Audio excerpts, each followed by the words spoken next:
Convidamos para conversar com vocês o deputado federal Vitor Hugo, que é líder do PSL. Deputado, muito obrigado pela atenção com a CNN. Bom dia ao senhor. Bom dia, Colombo. Prazer estar aqui novamente falando com você. Deputado, queria que o senhor fizesse uma avaliação sobre esse super pedido de impeachment contra o presidente Jair Bolsonaro. Se há, na avaliação do senhor, materialidade, como pediu o presidente da Câmara, Arthur Lira, para fazer andar esse pedido, esse super pedido de impeachment contra o presidente? Bom, Colombo, esse super pedido nada mais é do que uma tentativa da oposição de criar um fato político, né, de tentar levar à frente as narrativas que a CPI, essa CPI do circo, né, um circo fantástico, né, que tenta levar para o lado da fantasia, para o lado das hipóteses, para o lado da imaginação, fatos que não existem em relação ao governo federal, pelo menos, já que em relação aos governadores e prefeitos, em que há uma resistência da CPI de investigar, embora haja mais de 70 operações da Polícia Federal indicando que houve sim desvios em estados e municípios do recurso que o presidente enviou para lá para salvar vidas e preservar os empregos, mas a CPI não se volta para lá. Então eu vejo esse super pedido, né, de impeachment com 271 páginas, né, que houve a adesão da oposição, mas é normal, a oposição já apresentou outros mais de 100 pedidos de impeachment ao longo dessa legislatura e desse governo.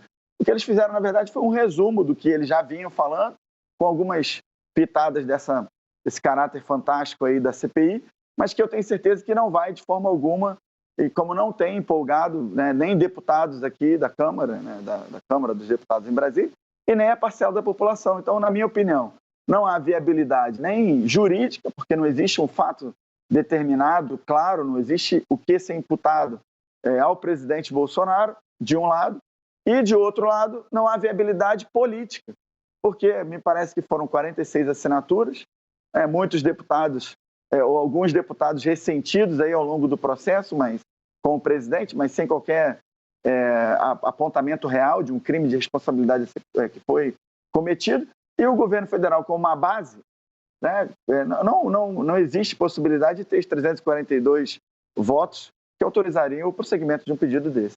Deputado, a gente sabe que um processo de impeachment depende muito, não exclusivamente, mas muito do ambiente externo, né? De uma demanda ou não de uma parcela significativa da população. O senhor acha que nesse momento há ou pode haver esse tipo de demanda pela sequência de um processo de impeachment? O presidente Jair Bolsonaro ainda tem uma base de apoio sólida, né? Embora as pesquisas de avaliação do governo nesse momento não sejam as melhores possíveis. Como é que o senhor identifica o sentimento da rua agora? Bom, primeiro vamos falar sobre as manifestações que aconteceram. Enquanto o presidente reúne milhões até de apoiadores, se somarmos todas as manifestações que aconteceram, com destaque para as motocicletas, né, a oposição não consegue reunir 3 bicicletas na rua. O Lula, onde vai por aí, acaba sendo, na verdade, recebendo hostilidade da população. Eu estive ontem com o presidente Bolsonaro em Ponta Porã, na inauguração de um novo radar da Força Aérea nas nossas fronteiras, para proteger as nossas fronteiras e o espaço aéreo brasileiro. E o que eu vi, de novo, aos moldes do que eu vi há 3 semanas atrás em Anápolis, no meu estado de Goiás, é o calor, né, a paixão, o amor de uma parcela considerável e certamente da maioria da população brasileira em relação ao presidente. Um presidente que é honesto, que é patriota, que é cristão e sobre quem não repousa nenhuma acusação de corrupção. Nós somos favoráveis que toda e qualquer irregularidade seja investigada e que seus responsáveis punidos. Mas não houve qualquer ligação ao presidente da República que tenha sido provada nem pela CPI e nem por esse novo super pedido que já nasce desqualificado. Deputado, o nosso analista, Gustavo Uribe, quer fazer uma pergunta ao senhor também. Gustavo? Bom dia, deputado. Deputado, o presidente Jair Bolsonaro é o presidente na história recente que recebeu mais pedidos de impeachment no Congresso Nacional. Até mais do que a ex-presidente Dilma Rousseff, que sofreu um processo de impeachment. Que autocrítica o senhor faz em relação à atual gestão para que ela seja alvo de tantos pedidos para a retirada do presidente da República? Bom dia, Gustavo. Eu não faço nenhuma autocrítica. Isso, para mim, é reflexo, na verdade, de uma oposição que se vê acuada, que não tem qualquer estratégia política real, que não tem qualquer atuação relevante dentro da Câmara dos Deputados. A gente está vendo as pautas do governo sendo aprovadas aqui de maneira muito rápida, né, sem uma obstrução concreta, sem uma organização, com discursos vazios da oposição, mas as nossas pautas avançam a passos largos. Então, e eu vejo de outro lado, fora da Câmara dos Deputados, vejo nas ruas, um apoio crescente ao presidente, uma aprovação clara daquilo que o nosso presidente tem feito. Se nós olharmos, né, a quantidade de empregos que foi gerada durante o primeiro semestre, aí chegando próximo a 1 milhão de empregos, se olharmos as contas públicas, abril foi o melhor abril em 7 anos, mais de 16 bilhões de reais de superávit. Se olharmos para as projeções de crescimento da economia, esse ano já chegando próximo dos 6%, a gente vê que mesmo em tempos de pandemia, em função de nós termos o nosso governo ter feito o dever de casa lá em 2019, com a aprovação da reforma da Previdência, liberdade econômica, acordo de Alcântara e tantas outras medidas, a gente vê que o governo está acertando em tudo, né? Tanto na questão do salvamento das vidas dos brasileiros, com mais de 100 milhões de doses aplicadas, mais de 128 milhões de doses distribuídas de vacinas, e já o número de mortes caindo. Ou seja, eu não vejo, na verdade, nenhuma autocrítica a ser feita. Eu acho que é uma reação desproporcional, porque a oposição se vê acuada. Deputado, agora quem vai perguntar ao senhor é a Basília Rodrigues. Basília? Oi, deputado, tudo bem? Muito bom dia, obrigada pela entrevista. Claro, levando em consideração o papel e a experiência de cada parlamentar, eu gostaria de saber do senhor se o governo fez um mau negócio ao trocar a liderança na Câmara dos Deputados, que era feita pelo senhor, pelo líder Ricardo Barros, hoje no Centro de Denúncias. Bom dia, Basília. Acho que o presidente fez as suas avaliações naquele momento. Foi feita uma transição de uma maneira muito tranquila, né? Na época o presidente me chamou, nós estávamos já depois de 1 ano e 7 meses na liderança do governo, que para mim foi uma grande experiência. Sou um deputado de primeiro mandato, né? Embora tenha uma experiência na Câmara como servidor concursado na consultoria legislativa, na dimensão política eu não havia trabalhado ainda, e foi para mim um grande desafio, mas nós conseguimos grandes vitórias, como eu falei.